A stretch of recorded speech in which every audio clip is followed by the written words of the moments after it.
lovely humans, it's FCA. Welcome back to my channel, and I am going to be giving you a very informed opinion about Mackenzie Shirilla. Let's get into it. I'm not late to the game, old news. Oh, no.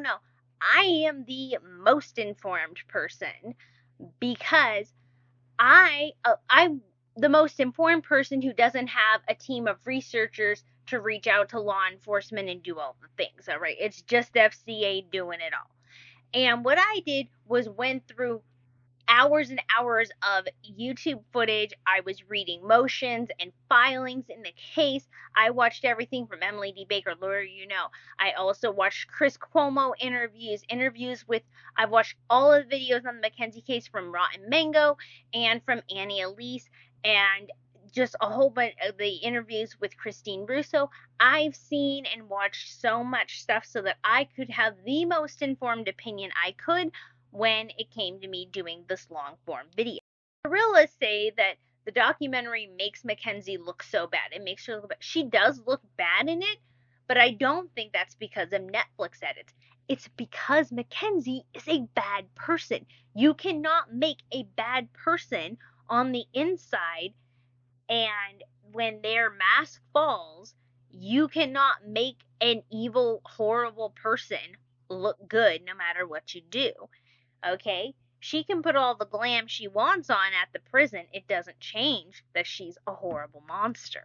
Let's touch on whether or not the documentary was fair. And I'm going to make the argument that the documentary doesn't have to be fair.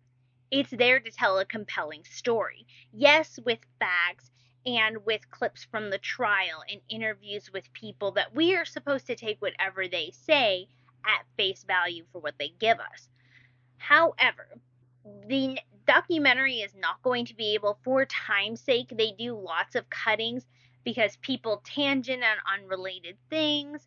They're going to cut all of that stuff out. And of course, they are going to edit things that's going to be the most interesting to watch. They being Netflix, want people to go, hey, you've got to see the crash on Netflix. That is what the documentary is there for, not necessarily to be fair to one person or the other. Although I will say the person it is the most unfair to is Davion Flanagan. He shows up the least, and I think that's because in all of this, the main focus point seems to be Mackenzie Shirilla and Dominic Russo's relationship.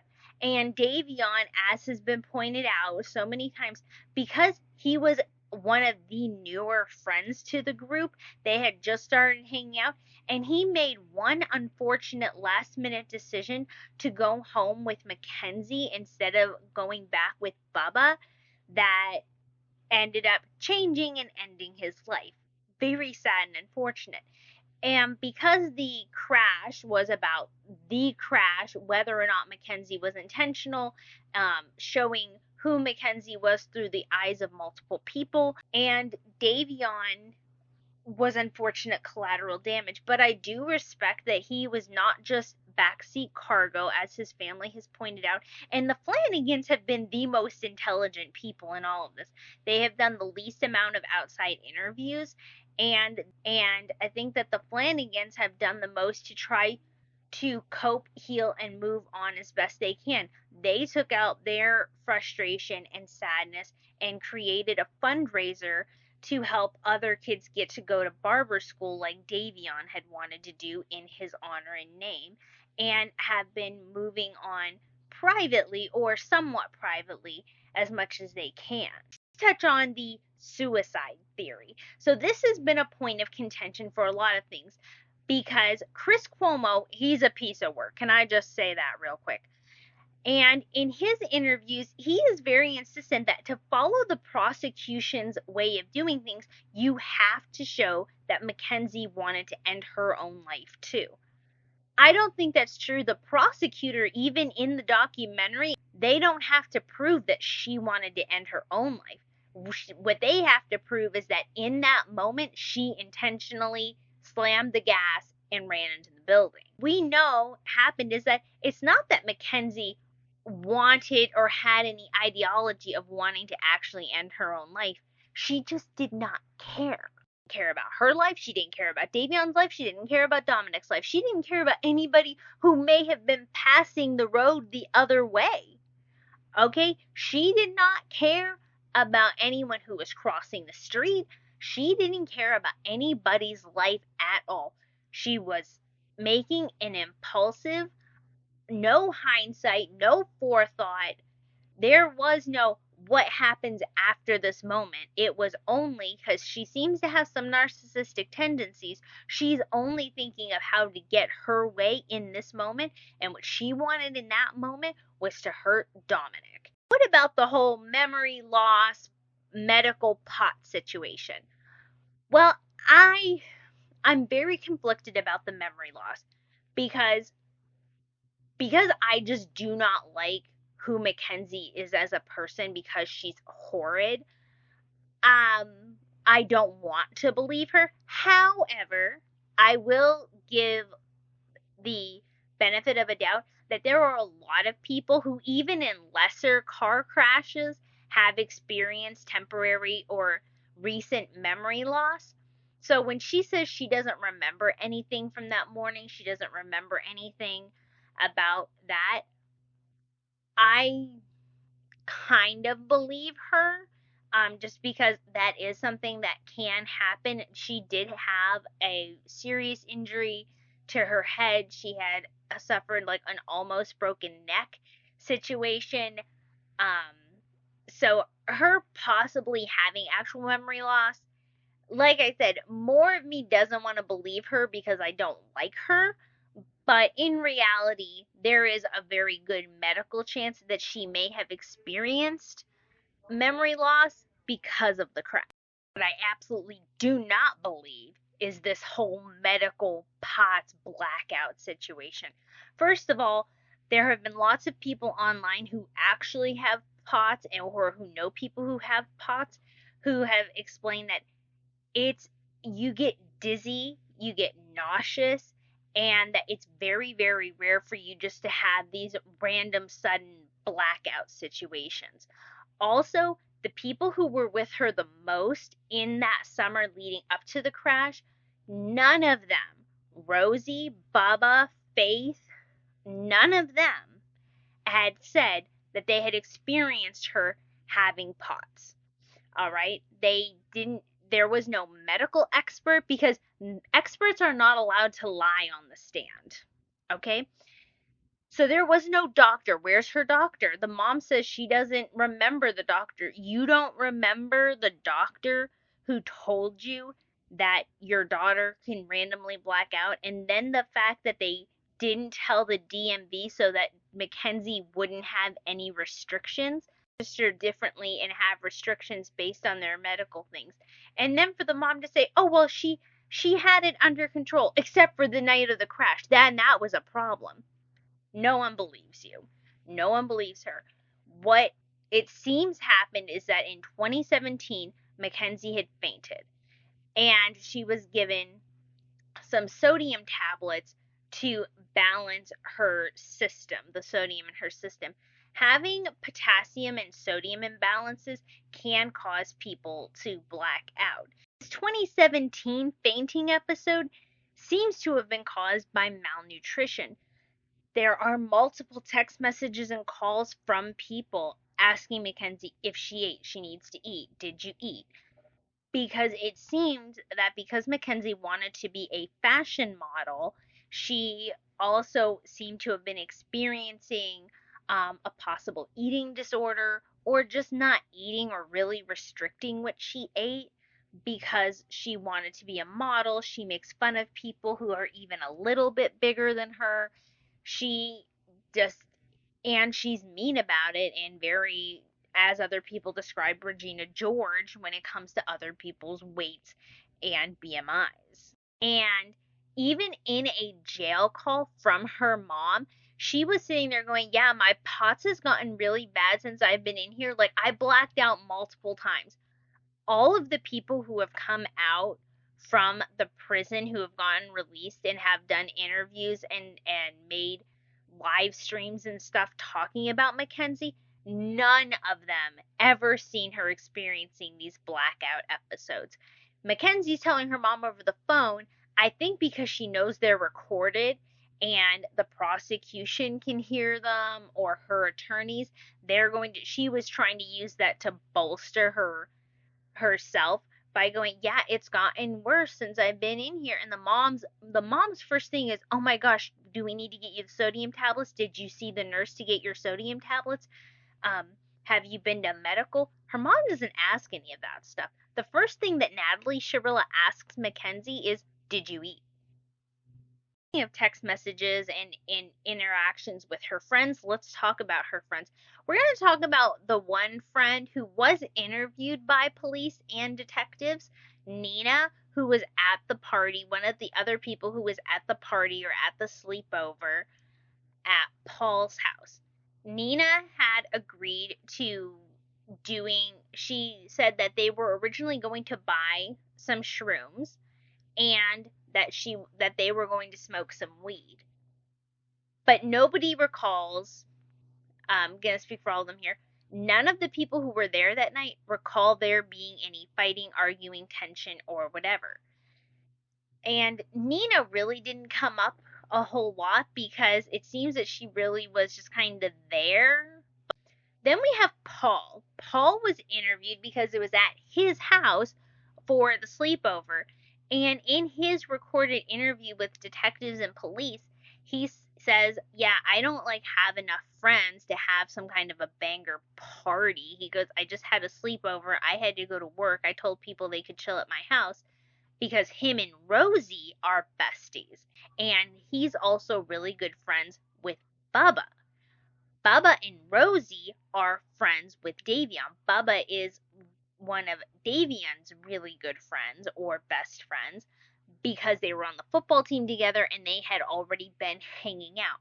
Paul has his interview first, and when he tells Rosie and Bubba about his interview, he's like, I think they're trying to find drugs. I think they're trying to do a drug bust because there was somebody from the drug administration there. The drug administration person contacted him and they asked a lot about, were there guns at the party? How many drugs were there? Where do you get your drugs from? There was a lot of drug related questioning happening, which is very weird when we're trying to talk about the crash. You would think that there would be more of a focus on the relationships and stuff, but it's really very brief. He's like, yeah, I wasn't there for a long time. I was only up for maybe an hour after I got off work, and then I went to bed, and when I woke up, everything seemed fine. He said that he didn't interact with anyone very much, but that he did not witness there was no arguing or fighting that woke him up or anything. Now let's touch on Bubba. Bubba originally didn't want to talk to police because of the drug stuff. And maybe that is because he had people, he was going to college, he had a football scholarship and everything, and they had people from the drug administration come to him. They threatened him with testing and were kind of coming at him in that way. And so because of Paul telling them, yeah, they're trying to do a drug bust. I think that there's this investigation with Mackenzie and the crash, but I think they're trying to do a drug bust. They're trying to do some raiding, whatever. So Bubba was very skeptical, but does eventually go and talk to detectives. And this made Rosie upset. She felt kind of betrayed. Bubba has said that he doesn't care what happens to Mackenzie. He doesn't care about Mackenzie at all. He's mad and upset about Davion. That was his best friend. They had future plans together that are all dashed and ruined because of Mackenzie. He blames Mackenzie. He said that he almost never talked to her. That friendship thing was purely between Rosie and Mackenzie. Bubba was not. In his words, he was not friends with Mackenzie whatsoever. Again, he says that he didn't really see, and he was more friends with Dominic too, but not Mackenzie. He could have done without her. For the big friend, let's talk about Rosie. There were some people making comments about Rosie being Mackenzie's ride or die. But Rosie, in follow-up interviews, has said that she's not. That they had just started becoming friends at the end of the school year. So they had just started hanging out in 2022. They were not like lifelong friends. In follow-up interviews with Rosie, all of the text messages really suggest a very superficial relationship. I personally think that in the documentary, we see Rosie's Instagram get brought up multiple times. Now, Bubba and Rosie have said that they told Netflix that they didn't want her stuff out there. I don't necessarily believe that. I think that she was getting a chance to promote herself. She has text messages between her and Mackenzie saying that she wants to get famous. Well, what's going to grab you some more fame other than, people? There's millions and millions of people who are going to watch you on there. Getting the chance to kind of do a little self promo isn't going to hurt. And listen, nothing against Rosie for doing it. I don't think that it's wrong of her to want to put her things out there. That is why Mackenzie was friends with Rosie. I think that once they kind of caught each other's attention at school and Mackenzie saw that she had something to gain, possibly more followers, getting recommended by Rosie to her followers to go over to Mackenzie, etc. I think Mackenzie saw, again, she has narcissistic tendencies. Maybe she's even a full-blown narcissist. Mackenzie, not Rosie. And so Mackenzie had something to gain. She got to feel kind of that side stardom, something that she could get and garner from Rosie. It seems that, like anybody who Mackenzie had something to gain from, and because this was a new friendship, and narcissistic tendency and sociopathic tendency people like to throw on the charm initially. They hadn't known each other long enough for Mackenzie's mask to fall. Most of their text message conversations are, hey, what are you doing? You want to go do this? Oh, my mom's being annoying right now. Oh my gosh, my mom annoys me too. Their text messages are very flat.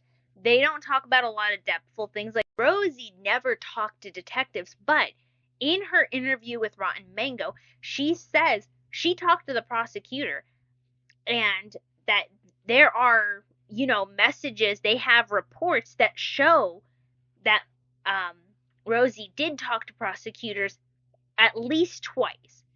And that's what she also had told Rotten Mango. She said that she had like a half hour or so phone interview with the prosecutors, and then like about an hour another time. And that was after she got subpoenaed. Again, because of this surface level friendship that they had, Mackenzie and Dominic didn't show fighting. Dominic also seems, from all accounts, he was not down with this drama. I think he was ready to drop Mackenzie, but he just didn't want to have public confrontations, so he didn't argue and fight and do stuff in front of Rosie and Bubba. And that's why they never saw that. And that's what they accounted to. They said, we never witnessed them having any fights. The most interesting text message between them was the one time that Mackenzie was going to pick Rosie up. Mackenzie herself tells Rosie, I don't think you're going to like my driving. I'm the complete opposite of you. And it was mentioned that Rosie is a very safe and cautious driver.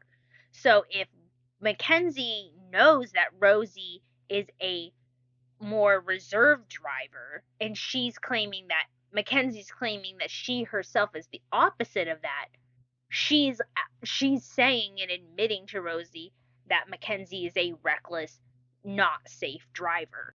So again, the Flanagans have kind of tried to stay away from everything. They did the documentary, they had some interviews, and then they just want to be left the F alone. And then the Russo family, Christine Russo, Dominic's sister, has come out and has said that she's really not into true crime anymore. She's like, when your life becomes true crime, you don't want to be in it. And she had pointed out that she doesn't really think that Mackenzie being on the road previously, she's like, it's a shortcut follow through the city. It's a way to not have to deal with a lot of traffic lights. So she said that she didn't pay any mind to that, that she doesn't think that shows intent, that it's the black box footage of her pressing her foot down. And there have been other people who have said that if Mackenzie, had passed out, that you don't have the ability, your muscles go limp. They don't have the ability to keep pressing down on something. She was slumped over the horn, and that's another thing that we're going to touch on. Her foot would not have been pressed all the way down. It might have held at a certain thing, but it would not have been 99 miles an hour. Christine Russo did say that it is frustrating to her that there is not enough good stuff about Dominic, and that she wishes that Dominic and Davion would have gotten more screen time than they did in the Netflix series, because people aren't getting to know the good sides to them or how great they really are. And I think that documentaries can only do so much. You're never going to get to have people feel that person's goodness unless you got to meet them and hang out with them yourself.